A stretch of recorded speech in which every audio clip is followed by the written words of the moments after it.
Okay, thanks very much, and thanks Danny and everybody for the invitation to speak at this event. My name's Chris Harrison. I'm the Publishing Director for Humanities and Social Sciences. That's the global books programme at Cambridge University Press.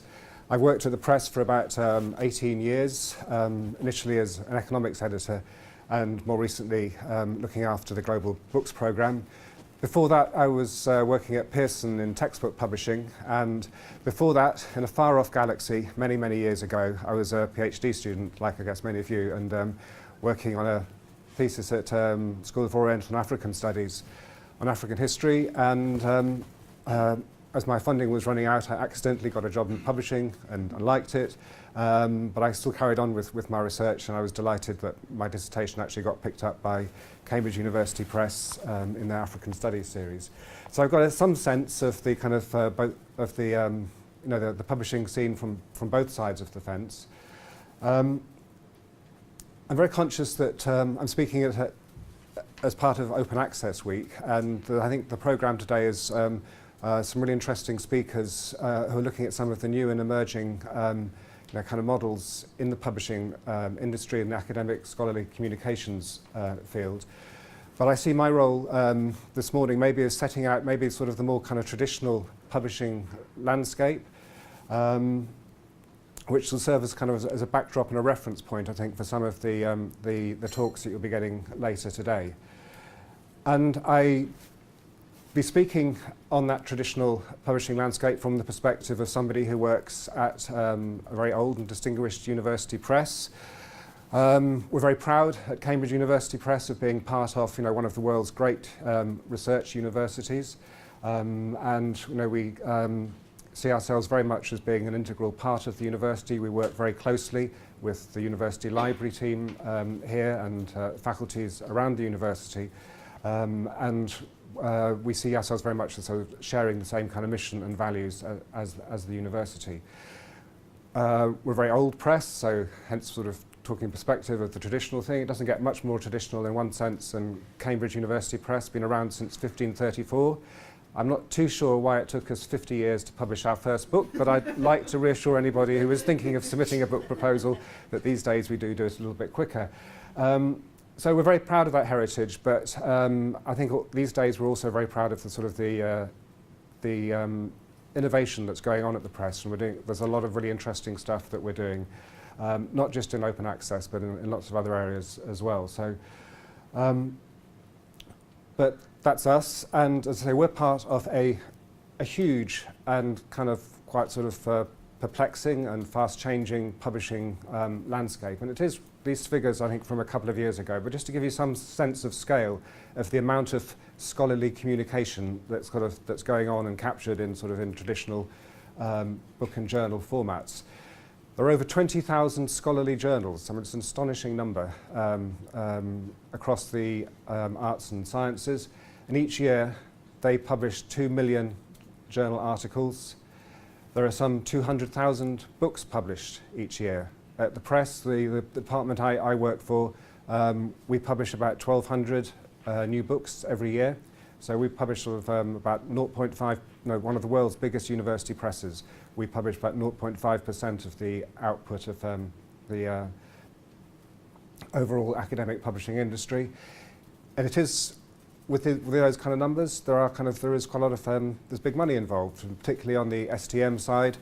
You see these turnover estimated around $14 billion, and an HNSS somewhat smaller, but still nonetheless significant, just under $2.5 billion.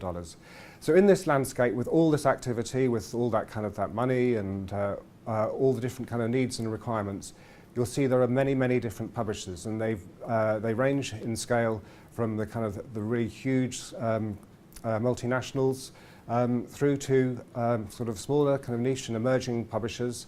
And one of the interesting things I think about the publishing industry is that the barriers to entry are kind of relatively low, so there is always room for experimentation. And in a sense, that's always has been the case. But anyway, in that landscape of 200,000 2 million journal articles, 200,000 books, I think one of your big challenges, and this will be one of my kind of messages and key themes of the day, is to ensure that somehow you can make your work discoverable and visible, to how that you can sort of stand out and make sure that people are aware of it, because there's an awful lot of stuff that's being published. So to think about how you can always make sure that your work, that you kind of provide the sort of the tools, the aids to ensure that your work is discoverable, that it's visible, that it stands out. And I think it's really important, no matter whether you're talking about journal articles or books, to think about how you do that. And I'll be talking a little bit more about some of those tips. So I'm going to be talking mainly about the book scene. I'll have a few slides at the end about journals, but there's a lot of the basic principles in many ways are quite similar.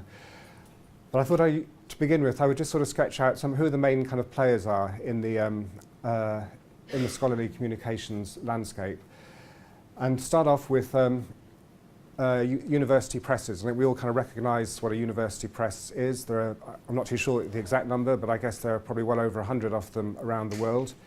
And some are big, some are small. So our friends at Oxford, I think, are the largest university press, and then we're next. And Oxford and Cambridge, by some order of magnitude, were quite a bit bigger than any of the other university presses. I think Chicago is the next biggest, but Oxford and Cambridge are very significantly bigger than any of the other presses.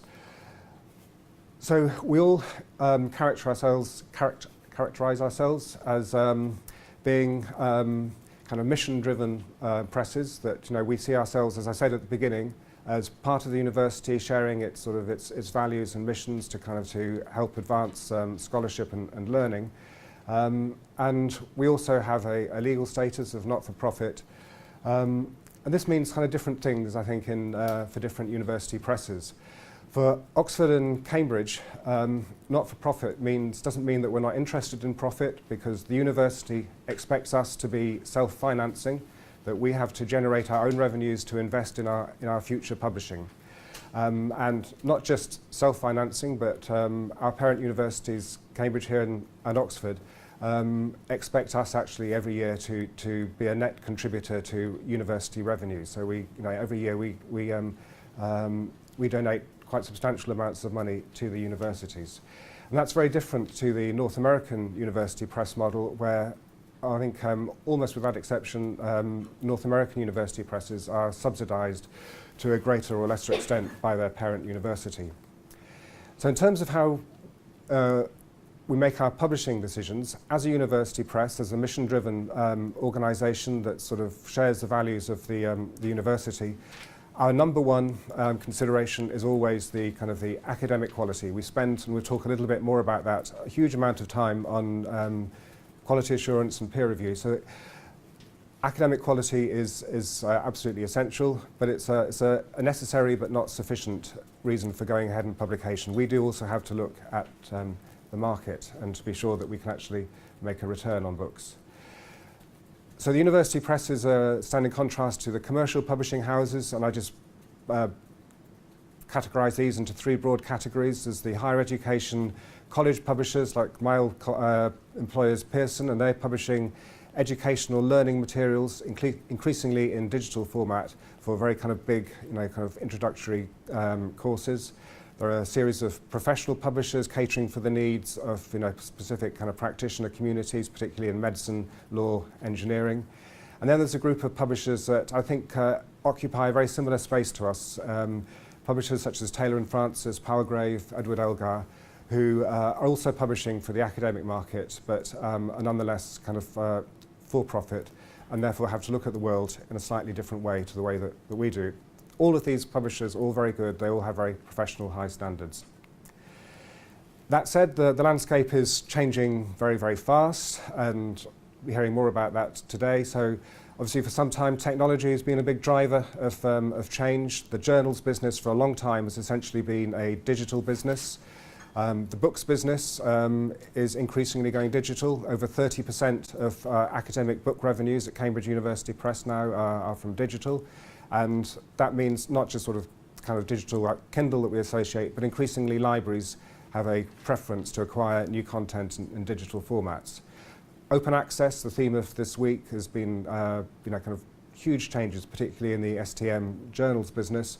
And there's some interesting experiments, I think, in OA in books, and I know we'll be hearing about some of those later on today. And at Cambridge, we ourselves are participating sort of actively and enthusiastically in some of those experiments, but it's quite a small percentage of really of our overall activity. So new formats, I think we'll be hearing the role of social media, blogging, and so forth. We ourselves are launching a new hybrid books and journals format that I'll be talking about on Friday as a digital-first publication. There's been a whole growth of scholarly collaboration networks which are transforming not just the research space, but I think also the publishing space. And all this is happening increasingly in a culture and an atmosphere where there's loads and loads of free stuff. And some of that free stuff is legal and some of it is illegal. But whether it's legal or illegal, it's kind of shaping kind of the culture and expectations of people and how they expect to acquire and read content. So I'll talk a little bit about publishing with Cambridge, but basically I could cross out Cambridge and say Oxford or Princeton or whatever. These basic rules apply pretty much across the board in the university press sphere. So at Cambridge, we're interested in a broad range of types of books. Very important part of our activity, particularly in humanities and social sciences, is research monographs. So we're interested in kind of world-class research that we think makes an original and significant contribution to the literature. And we kind of stress the original and significant contribution quite highly. It's really important for us that we do that. We're also interested in surveys and reviews of kind of key topics which I think be useful for advanced undergraduates. Upper-level textbooks, graduate textbooks, reference products like kind of Cambridge histories, Cambridge handbooks, and as I say, colleagues in medicine and engineering do practitioner guides. I'm assuming that most of the people in this room are probably most interested in our activities in sort of our first biggest category, research monographs. So I'm going to talk a little bit about, kind of just tips about how to sort of submit and think about a research monograph proposal. And both in books world and the journal world, I can't sort of stress highly enough the importance of doing your homework, asking colleagues, friends, peer groups about, for their experiences of working with different publishers, journals. Who do you think, which publishers have got lists which are most closely aligned to your own research interests? If you're kind of working at Cambridge University, don't just think of Cambridge University Press as a publisher. If we don't publish in your field, then actually we're probably not the most appropriate publisher for you. So it's really important that you look around to find out who are the most, who's publishing actively in your field. Go onto those publishers' websites, research and find the names of the acquisitions editor, the commissioning editors of the people in that field, and write them a personal email. It's always best to write to me as Chris Harrison at Cambridge University Press rather than as Dear Cambridge University Press or Dear Economics Editor. Make sure it's personal, take care over it. It's possible it's quite acceptable in the books world, unlike in the journals world, to submit to multiple publishers at the same time. But if you're writing to Cambridge University Press, make sure that you've adapted your letter that you're also writing to Oxford University Press. I mean, we get a lot of emails and letters saying how thrilled they would be to have their book accepted by Oxford University Press. And that's just because they're kind of quite rightly and quite understandably submitting to both publishers, but haven't sort of taken the care to adapt it properly. Don't assume that we're experts. We're all kind of, as the commissioning editors, we're all kind of graduates. We're kind of relatively intelligent people, but we're not, we're not as clued up in the subject areas as you are. So talk to us as if you were talking to a more kind of general layperson, and to really kind of highlight what's important and significant in your work in kind of words and language that we'll understand. Don't send us a full manuscript, send us a book prospectus. So a book prospectus is it's a useful discipline to go through and to help you think about how your book is going to think more clearly about your book. First of all, give your work a clear and descriptive title. Don't try and be clever. There's an awful lot of sort of clever academic puns you see in journal articles and book titles. And within the in-crowd, they're quite smart and we have a chuckle, but actually in the wider world, trying to kind of make yourself discoverable, think about that yellow daffodil there. It's actually they're difficult. Those puns aren't going to get recognised by search engines. So really kind of have kind of keywords, clear descriptive titles, have a very short summary of the aims and scope of what you're trying to do, and as I said, emphasising why you think you're making a distinctive original contribution.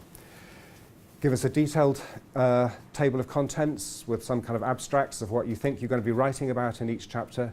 And something which I've always encouraged, particularly when I was working in economics, was to get you to ask authors to give an indicative list of the sort of literature that they'll be citing in each chapter, because that's a very useful kind of shorthand way of giving referees some sense of what the book's going to be about. Talk about your target readership. Don't feel obliged to kind of to sell your book as being something that's going to be of interest to everybody. If you're really targeting, you know, kind of 18th century literature scholars, that's fine. We're kind of really happy to know that. And then we'd also just like to know, get your sense of how your book relates to the literature, a brief sense of who you are, a short autobiography. We don't need your full academic CV. And if you have them, it's really great to have some sample chapters. And we're happy to kind of make an initial decision based on that kind of prospectus. Yeah. Many of you will be thinking about turning a dissertation into a book. Great things about dissertations. There's a thorough review of previous scholarship. We know that you're the world's expert in that field, but typically most dissertations are too narrow to actually kind of to work as a kind of a full-length book treatment. So our standard default advice is always to kind of to think first of all about kind of mining your dissertation for journal articles. You can test that and you can broaden the field, broaden your approach. When you are coming back to thinking about turning that dissertation into a book, there's a whole lot of stuff you have to do for your PhD examiners in terms of making sure that your literature review is very complete, your methodology is very clearly stated, but those aren't as of great interest to your kind of book readers. So get rid of those. Think more about how you can actually kind of make the book broader in scope, make it maybe more comparative, wider historical time frame. And think about all those things before you start to talk to a publisher. So let publishers know that you're actually aware that your dissertation won't necessarily turn into a word for word into a book. The review process, we have two main stages. There's a desk review, so your prospectus lands on the editor's desk. They will make an initial decision as whether they think it's something that fits their list. If it does, they'll send it out for peer review. If it doesn't, we will kind of decline at that stage. There's quite a high rejection rate at that stage. If we do then send out to peer review, we may sometimes ask you to send a full manuscript in, or we may be happy to work with prospectus and sample chapters. Our peer review process, very similar to journals, single blind. Typically we'll get 2 or 3 reviews per project, sometimes more. Our outcomes will be kind of decline, accept, or very commonly revise and resubmit. It's very hard work from the editor's point of view. By this stage we've invested quite a lot of work, time in the project. Each year, I think at Cambridge, we commission about 4,000 referee reports. It's hard work for referees, particularly book referees reading a full manuscript. We've got a lot of work to do, and we recognise that by paying, giving them book credits or cash payments.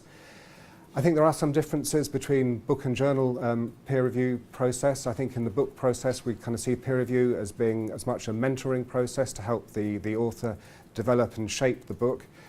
By this stage, we've already invested quite a lot of time and effort. In a sense, we're looking for reasons to say yes. So we're really wanting to try and to help you, and we're also wanting to build a relationship which we think is going to last throughout your academic life. Whereas I think in journal peer review, it's maybe more of a gatekeeper. They have far too many submissions. They have to be able to pick out the 5% to be accepted. So for book reviewing, obviously it's a more challenging task, I think, than journal reviewing, because there's more content. Typically, it's quite often be interdisciplinary. One book I'd really recommend, I'm sure it's here in the university library. It's called Rejected, and it's a book collecting. I think it's mainly works of economists who had some cases, articles for which they were to go on and win the Nobel Prize, rejected by a ton of journals. And it's got some really interesting kind of thoughts about the peer review process. I think it's quite encouraging, to make sure that realise that you're not alone if you do get turned away at that first stage. In terms of responding to referee comments, as I say, be respectful, understand they've invested a lot of time.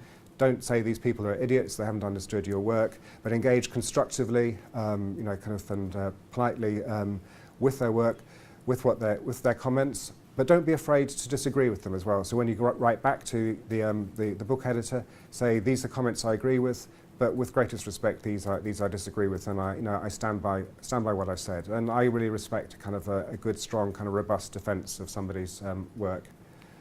I'm not going to skip this process. So at Cambridge, we have an internal review meeting, which is editorial, sales and marketing. And when we're all happy with everything, it then goes to the press syndicate. So this is a meeting which meets fortnightly during the academic term. And they see every single project we do. They see all the referee reports, all the projects. And it's only once they've accepted something that we can then offer a contract. And that's the same for everybody. It's a very democratic process, and whether you're a kind of a first-time author, postdoc, or whether you've won the Nobel Prize, you go through the same process. I think I'm going to stop there because I'm actually going to run out of time. But anybody have any questions? And these slides will be shared, and I will be around after during the tea break as well. So.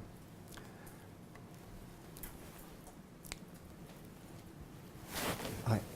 Very much. Can I just ask you to say a bit more about the open access kind of aspect of CUP, and in particular the sort of the innovations and what we can expect in the future? I mean, just very briefly, I can say that I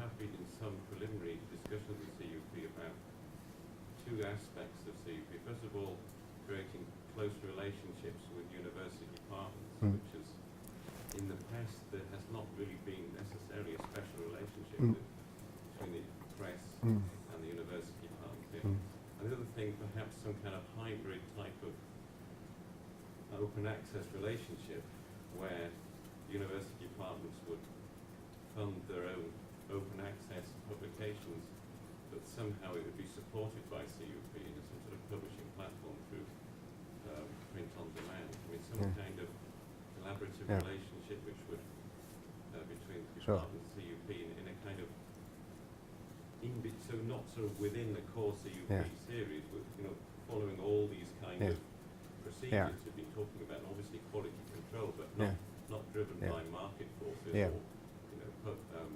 marketability. Crucially. Sure.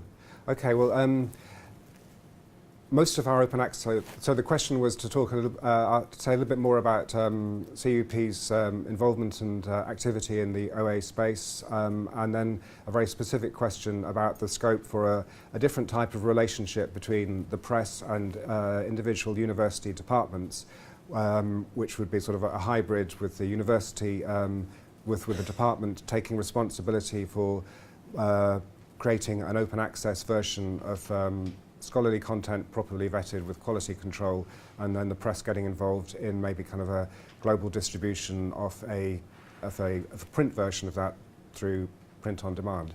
So open access is, we have an open access department. As I say, most of what we're doing is in the journals field, and most of it is in STM.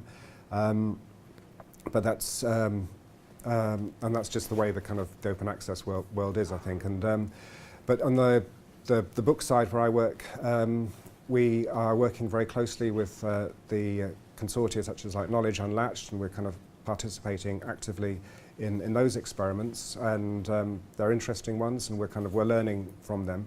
So Knowledge Unlatched is a model with a consortium of libraries which guarantee presses a certain minimum income, and we make our the book content available free in digital format, and then we're also free to publish print versions. And it's been interesting to see how that's gone, how that's working. But it's kind of quite a small part of our activity, and the scale of it is limited to a certain extent by the funds that Knowledge Unlatched are able to raise. We do also have published policies on both on green and gold open access. So we have APCs for article or book publishing charges for publishing a book monograph as open access, and we are publishing an increasing number of monographs as open access, with the open access charge funded by the author's research body or parent university. And we're also doing some just completely experiments of our own, just publishing, waiving all fees, and just sort of seeing what happens if we put interesting content out there in digital format, and also publishing a print version. So a couple of years ago, many of you, possibly the historians amongst you, will maybe recognise the History Manifesto, which we published, which was completely free, but which we also sold in print format, and there were several thousand sales of that.